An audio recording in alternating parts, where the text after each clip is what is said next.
इस बीच यूएई के रक्षा मंत्रालय ने दावा किया कि ईरानी क्रूज मिसाइलों ने उनके जहाजों को निशाना बनाया। यूएई के मुताबिक ईरान की मिसाइलों ने साउथ चैनल में यूएई के 2 टैंकर पर हमला किया, जिसमें एक नाविक की मौत हो गई। यूएई के रक्षा मंत्रालय के मुताबिक ईरानी क्रूज मिसाइलों ने ओमान के समुद्री इलाके में दक्षिणी लेन से गुजर रहे मोम्बासा और बाहिया नाम के टैंकर्स को निशाना बनाया। मोम्बासा पर मौजूद क्रू के एक भारतीय सदस्य की मौत हो गई है और 8 लोग जख्मी हैं, जिनमें से 4 की हालत गंभीर बताई जा रही है। घायलों में 6 भारतीय हैं और 2 यूक्रेन के नागरिक हैं। ये वही रास्ता है जिससे ये शिप निकल रहे थे, जिसे अमेरिका ने सुझाया, और ईरान इसे अमेरिका का एमओयू का सीधा उल्लंघन बता रहा है, जिसे लेकर के बाकर गालिबाफ ने एक एक्स पोस्ट किया था और उन्होंने कहा था कि पॉइंट 5 में साफ कहा गया था कि हॉर्मुज का सारा अरेंजमेंट जो है वो ईरान के देखरेख में होगा और उसकी देखरेख में ही सारे जहाज वहां से गुजरेंगे, उससे कोऑर्डिनेट करके गुजरेंगे। इधर अमेरिका ने लगातार तीसरी रात ईरान पर बड़ा हमला किया। अमेरिका ने ईरान के बंदर अब्बास, कोनार्क और चाबहार पोर्ट को निशाना बनाया। अमेरिका ने आरोप लगाया कि ईरान ने हॉर्मुज में जहाजों को निशाना बनाया, जिसके बाद ये हमले हो रहे हैं। अमेरिकी सेंट्रल कमांड के मुताबिक अमेरिका ने इस हफ्ते 3 दिनों में ईरान के 300 से ज्यादा ठिकानों को निशाना बनाया है। रात को हमलों के बाद चाबहार में 6 से ज्यादा धमाकों की आवाजें सुनी गई। ईरानी मीडिया के मुताबिक बंदर अब्बास में भी कोस्टलाइन में अमेरिका ने ईरानी जहाजों पर हमले किए हैं।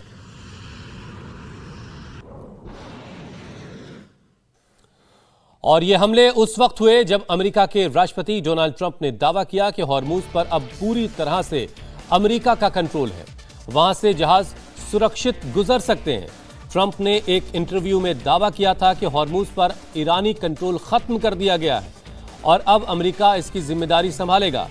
ट्रंप ने खुद को guardian of the Hormuz strait बताते हुए कहा कि इस काम का खर्च उठाने के लिए स्ट्रेट से गुजरने वाले हर एक कार्गो पर 20% टैक्स लगेगा, यानी टोल वसूलेंगे ट्रंप साहब।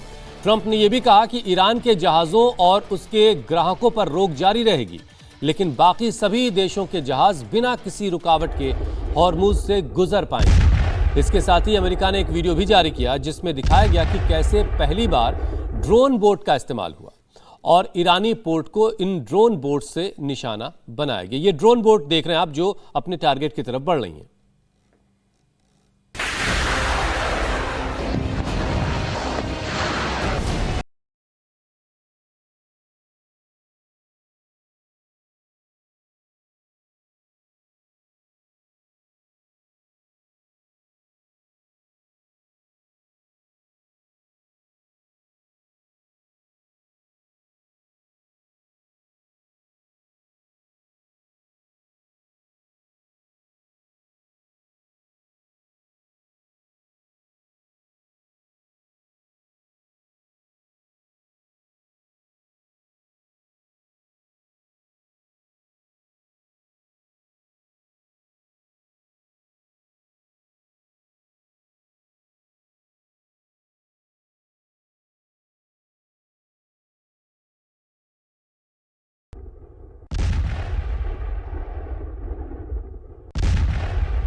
ये वीडियो खुद अमेरिका ने जारी किया है।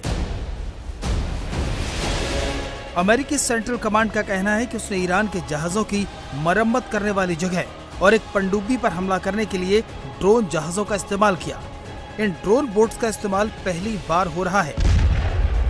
कमांड ने सोशल मीडिया पर बताया है कि 3 कॉर्सर अनमैन्ड सरफेस वेसल्स ने बंदर अब्बास नेवल पोर्ट के बेस पर हमला किया।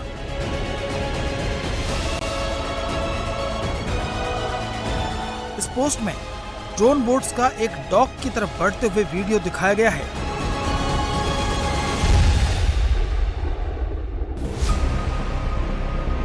यह हमला ऐसे समय में हुआ है जब ट्रंप प्रशासन का दावा है कि उसने ईरान की नौसेना को पूरी तरह से नष्ट कर दिया है। ईरान पर अमेरिका के इन हमलों के बीच अमेरिका के राष्ट्रपति डोनाल्ड ट्रंप ने दावा किया है कि अब हॉर्मुज पर अमेरिका का कब्जा हो चुका है, इसलिए सारे जहाज बेखौफ गुजर सकते हैं। ट्रंप ने अमेरिकी मीडिया हाउस को दिए इंटरव्यू में कहा कि हॉर्मुज खुला है और ईरान चाहे या न चाहे ये खुला ही रहेगा। सभी देशों को इस महत्वपूर्ण समुद्री मार्ग का स्वतंत्र और निष्पक्ष उपयोग करने की इजाजत होगी। अब से अमेरिका को हॉर्मुज स्ट्रेट के संरक्षक, गार्जियन ऑफ हॉर्मुज स्ट्रेट के तौर पर जाना जाएगा। होर्मुज की सुरक्षा तय करने की जिम्मेदारी निभाने के लिए अमेरिका को सभी समुद्री कार्गो पर 20% शुल्क के रूप में भुगतान किया जाना चाहिए। ये रकम सुरक्षा व्यवस्था पर होने वाले खर्चे की भरपाई के लिए होगी।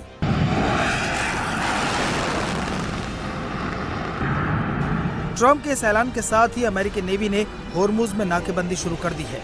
अमेरिकी वॉरशिप्स और डिस्ट्रॉयर पहले की तरह होर्मुज को घेर रहे हैं।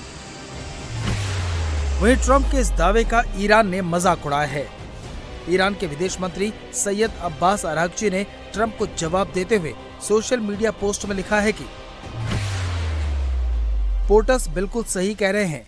जो कोई भी होर्मुज स्ट्रेट से कमर्शियल जहाजों के सुरक्षित गुजरने की सुविधा देता है, उसे सेवा के लिए मुआवजा मिलना चाहिए। ईरान हमेशा से इस स्ट्रेट का संरक्षक रहा है और हमेशा रहेगा। 20% निश्चित रूप से बहुत ज्यादा है। हम निष्पक्ष रहेंगे। इस बीच अमेरिकी सेंट्रल कमांड ने ईरानी बंदरगाहों और तटों से आने वाले जहाजों पर नाकेबंदी फिर से शुरू कर दी है। बाकी सभी जहाज चलते रहेंगे। केवल नाकेबंदी तोड़ने वाले जहाजों को ही रोका जाएगा। जहाज चलाने वालों से कहा गया है कि वो ओमान की खाड़ी और होर्मुज स्ट्रेट के पास चैनल 16 पर अमेरिकी सेना से संपर्क करें। अमेरिका ने इससे पहले 3 बार बड़े हमले करते हुए ईरान की नेवी को टारगेट किया। चाबहार में पोर्ट के साथ साथ आर्मी के पोस्ट को निशाना बनाया, तो बंदर अब्बास में पोर्ट के साथ साथ पनडुब्बी पर हमले का वीडियो भी जारी कर दिया। अमेरिकी हमले जारी हैं। अब ट्रंप गुरुवार को रात 9 बजे राष्ट्र को संबोधित करने वाले हैं। वहीं ईरान अमेरिका की जंग की इस फेज की शुरुआत होने के बाद कच्चे तेल के दाम लगातार बढ़ रहे हैं।